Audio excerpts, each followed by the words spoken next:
سلام دوستای خوبم. امیدوارم حالتون خیلی خوب باشه. تو این ویدیو کوتاه میخوایم تو 15 دقیقه هر آن چیزی که شما تو ریاضی نهم در رابطه با هندسه میخونید رو یاد بگیرید. اولین چیزی که بچه‌ها توی هندسه باید یاد بگیرید بحث همنهشتی یا برابری دوتا مثلثه. ببین بچه‌ها، ما میخوایم یاد بگیریم که بتونیم اثبات کنیم دو تا مثلث چجوری با هم برابر میشن. خب یه مثلث 3 تا ضلع داره، 3 تا زاویه داره.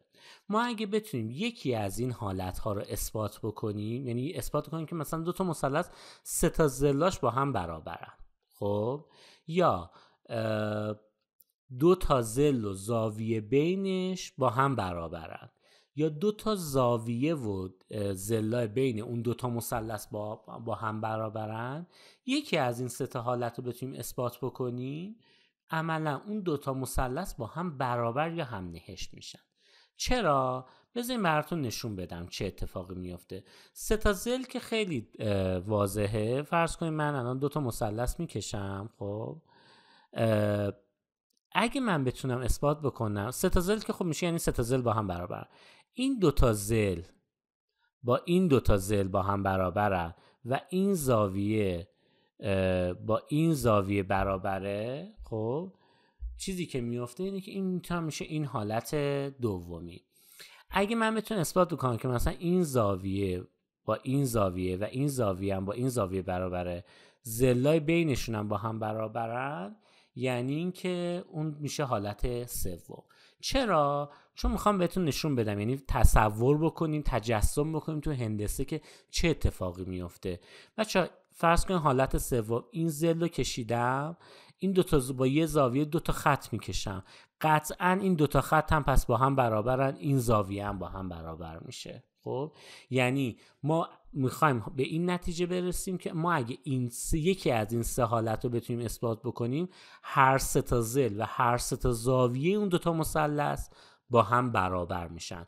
اصطلاحا ما 3 تا رو اثبات میکنیم، 3 تا دیگه میشه اون اجزا یا اضلاع متناظر. خب اگه مثلا ما تو حالت اول اثبات بکنیم، پس 3 تا زاویه ها میشه اضلاع متناظر. خب یا مثلا تو حالت دومی 2 تا زاویه و ضلع اون یکی میشه اضلاع اجزای متناظر. حالا میخوام یه مثال بزنیم. فرض کنید الان به ما سوال داده اینو، گفته این خط عمود و منصفه، یعنی این هم این زاویه رو کرده 90 درجه، هم این قاعده رو نصف کرده، این مثلث هم متساوی الساقینه. اثبات کنید که این یه سوال به ما گفته که اثبات کنید که این 2 تا مثلث با هم برابرن. خب من کاری که میخوام بکنم اینه که میخوام اول اثبات کنم این 2 تا مثلث پایینی با هم برابرن که از اجزای متناظرش به اون 2 تا مثلث بالایی برسم. خب میام چیکار میکنم؟ میگم که تو این 2 تا مثلث، بذارید من حالا دوباره با موس بهتون نشون بدم، این مثلث DMC و DMB این ضلع که مشترکه، نکنید ضلع DM مساوی ضلع DM مشترکه. باید اینجوری هم بنویسیم بچه‌ها. زاویه D1 یعنی این زاویه D1 و D2، این 2 تا زاویه هم جفتش 90 درجه با هم مساویه. خب این ضلع DB و DC هم چون خود صورت سوال گفته این عمود منصف نصف کرده، پس این 2 تا هم با هم مساویان. پس این 2 تا مثلث بنا به حالت 2 ضلع و زاویه بین، این ضلع بچه این ضلع مخفف ضلع، این ضلع هم مخفف زاویه است. خب بنا به این 2 تا حالت، به این حالت با هم برابر یا هم نهشتن. خب اجزای متناظرش چی میشه؟ پس این ضلع هم با این ضلع برابره، این زاویه هم با این زاویه برابره، این زاویه هم با این زاویه برابره. خب حالا من میخوام میرم سر وقت این در واقع مثلثای بالا، AM که مشترک بود خب تو این 2 تا مثلث، AB و AC هم با هم برابرن، چون برای اینکه مثلث متساوی الساقین ساق‌ها با هم برابرن. اجزای متناظر اون 2 تا مثلث پایینی هم که گفتم BM هم مساوی MC دیگه. خب پس این مثلث دومی هم 2 تا مثلث بالایی هم بنا به حالت 3 ضلع با هم برابر یا هم نهشتن. یعنی خیلی ساده بچه‌ها، تو خود صورت مسئله میتونیم اگه 3 تا چیز رو پیدا بکنیم که با هم برابرن، اون 2 تا مثلث با هم برابر یا هم نهشت میشن. حالا چیز بعدی که میخوایم توی هندسه درک بکنیم این که بچه ما یه چند ضلعی داریم، مثلا مربع داریم، مثلث داریم، 5 ضلعی داریم، هر چی داریم، میخوایم بدونیم اگه زاویه های داخلیش رو با هم جمع بکنیم چند درجه میشه. مثلا بچه به این مربع 4 تا زاویه 90 درجه داره، خب 4 90 تا میشه 360 تا، خب جمع زاویه های داخلی. حالا ممکن مثلا ما یه 4 ضلعی داشته باشیم که اصلا شکلش عجیب و غریب باشه، مثلا حالت زوزنقه طور باشه. ما یه فرمول کلی داریم، میگیم آقا جان هر تعداد ضلعی داشته باشه، 5 ضلع باشه، 6 ضلع باشه، 2 تا از ضلعاش کم کن، مثلا 5 ضلع 2 تا ازش کم کنی میشه 3، ضرب در 180 کن میشه مجموع زاویه های داخلیش. یعنی مثلا 5 ضلعی و هر شکلی از 5 ضلعی باشه زاویه های داخلیش رو با هم جمع بزنیم میشه 540 درجه. هر 4 ضلعی ما داشته باشیم، مربع، مستطیل، متوازی الاضلاع، زوزنقه عجیب غریب، مجموع زاویه های داخلیش 360 درجه است. مجموع زاویه مثلث چون 3 ضلعی 3 منهای 2 میشه 1 ضرب در 180 درجه است. ما هر مثلثی داشته باشیم مجموع زاویه های مثلث میشه 180 درجه. حالا بچه‌ها یه مفهوم جالب تر داریم. ما برابری 2 تا شکل، مثلا 2 تا مثلث رو با هم فهمیدیم. خب ما میتونیم بگیم 2 تا مثلث، 2 تا مربع، 2 تا مستطیل با هم متشابهن. یعنی چی؟ یعنی زاویه هاشون با هم برابره، ولی یکی مثلا با یه نسبتی بزرگتر از اون یکیه. مثلا ناکنیم من الان یه دونه مربع بکشم، مثلا یه مربع ها همه با هم مشابهن. چرا؟ چون مثلا من یه مربع میکشم به ظل 4 سانتی متر، خب مثلا یه مربع دیگه میکشم به ظل 8 سانتی متر، همه 8 ضلع 2 برابر شده. پس این مربع انگار ما اومدیم با ضریب 2 بزرگش کردیم و اونو داریم میبینیم. تو دوربین عکس برداری دیدین مثلا زوم میکنیم اجسام بزرگتر میشن، ضلع متشابه همین ویژگی رو دارن. پس ما اگه مثلا دارم میگم 2 تا مثلث بکشیم، خب 2 تا مثلث به هر شکلی، خب مثلا به ما بگن این 2 تا مثلث متشابهن، یه ضلع به ما اینجا بگه 3، اینجا بگه 4، اینو اگه بگه مثلا دارم میگم 6، بگه این ضلع پایین چند میشه، ما میتونیم پیدا کنیم این 2 برابر شده، پس اینم 2 برابر بشه، این ضلع پایین میشه 8.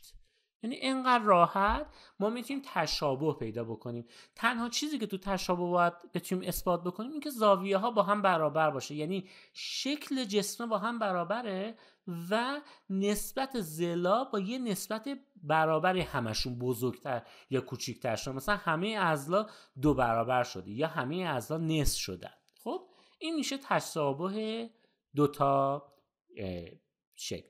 حالا بچه‌ها ما تو این مسائل هندسی خیلی وقتا به ما سوال میدن، مثلا یه شکلای عجیب و غریب ما میدن، میگن آقا جان زاویه اینو پیدا بکن، مثلا بگو این زاویه مثلا D1 چند درجه است. خب ما یه فرمول کلی و اون فرمول مجموع زوایای داخلی جسم رو بلد باشیم، بقیه رو همه رو میتونیم پیدا بکنیم. چجوری؟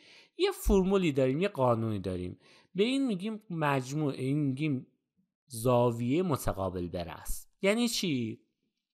یعنی میگه اگه 2 تا خط موازی داشته باشی، یه خطی بیاد این خطا رو 2 تا خط رو قطع بکنه، زاویه هایی که روبروی همدیگن، یعنی الان زاویه 1 و 3 و 5 و 7 با هم برابر میشن، زاویه 2 و 4 و 6 و 8 هم با هم برابر میشن.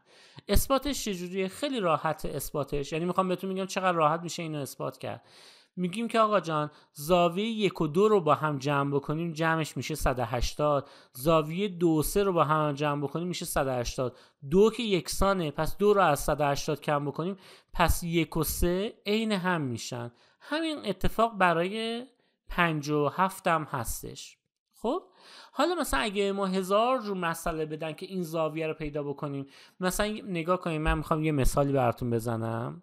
خب یه مثلث ما میدن اینجوریه، خب بعد مثلا اینجوری مثلا این خط رو قطع کرده این مثلث، بعد یه مثلث اینجوری به ما میکشن، بعد میگن این مثلا 30 درجه. خب مثلا بگید این زاویه چند درجه میشه یا این زاویه چند درجه میشه. ما میتونیم بقیه، چون میدیم مثلا مجموع زاویه های مثلث 180، مثلا این 30 پس اینم 30، اینم پس میتونیم به دست بیاریم، مثلا ممکنه اینم ما داداشی. یعنی با همین سازوکار خیلی راحت ما میتونیم این دوتا فرمول رو اگه درک بکنیم همه زاویه ها رو پیدا بکنیم. میدونیم هم که مجموع یه زاویه خط راست این میشه 180. مثلا پس اگه این 150 باشه، این زاویه 150 درجه باشه، این میشه 180 منهای 150 میشه 30 درجه. اوکی؟ خب حالا از این میتونیم رد شیم. یه قضیه جذاب و محبوب توی هندسه داریم، خیلی معروفه، قضیه محبوب فیثاغورس. فیثاغورس چی میگه؟ میگه اگه یه مثلث قائم الزاویه داشته باشیم،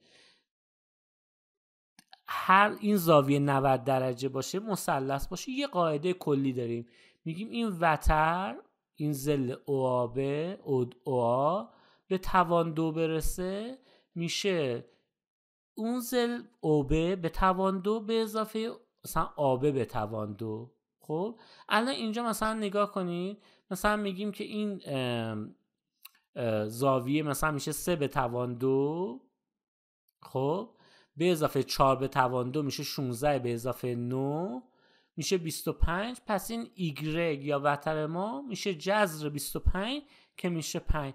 بالعکسش مثلا هر فرمولی ما بدن، مثلا ممکن وتر رو ما بدن، مثلا بگن این 10، این 6، مثلا این 8، اینو پیدا بکنیم. پس ما میگیم 10 به توان 2 مساوی میشه با 8 به توان 2 به اضافه مثلا اون A به توان 2. خب بعد این میشه 100 مساوی با 64 به اضافه A به توان 2. بعد این میره اونور، میشه 100 منهای 64 میشه 36. A2 میشه 36، پس A میشه 6. حالا اگه این بردن این ور اون ور رو بلد نبودیم بچه‌ها، تو ویدیو حل معادله من اینو توضیح میدم که یه معادلات اینجوری رو چجوری میتونیم حل بکنیم، یعنی نگران این نباشید. این قضیه خیلی ساده و محبوب فیثاغورسه.